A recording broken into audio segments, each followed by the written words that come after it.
So we were welcomed with a great breakfast spread at Learning Live. So this is the start of day 2, and the keynote speech is about. Just had a great keynote session from Jean Meister, which was very inspiring. I loved her advice to get used to being comfortable with being uncomfortable. My key takeaway is that the structure of the L&D department is going to change totally in the coming years, with very different roles and a totally different skill.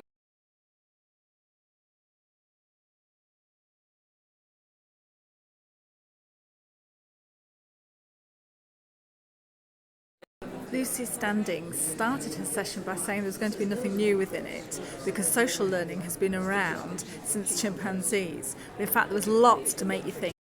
What stood out for me from Lucy's session was the way that when you compress learning, removing the social elements, you don't get as much depth in the learning. My question for you, right?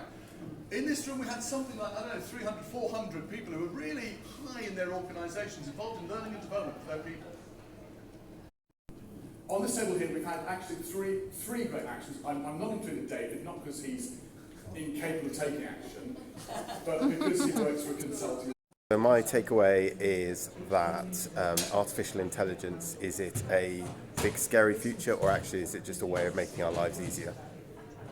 My key takeaway is try something new. It doesn't matter if it doesn't work first time, but you've got to start learning. So learning by doing, and that means L&D as well. So I'm back home after a really interesting 2 days at Learning Live, and I've been processing some of the things that I heard about and some of the conversations.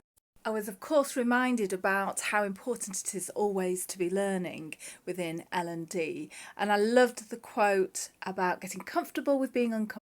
Paradox between the speed of change that's going on in organisations, and particularly with technology, but the very slow pace of change in much of L&D. For a long while for me, it's been a given that we need to focus less on learning and much more on performance. But it's interesting how different people hear this word performance. The reality is we need both learning and performance. There's no good having learning if it doesn't lead to performance, but sometimes we can start with performance.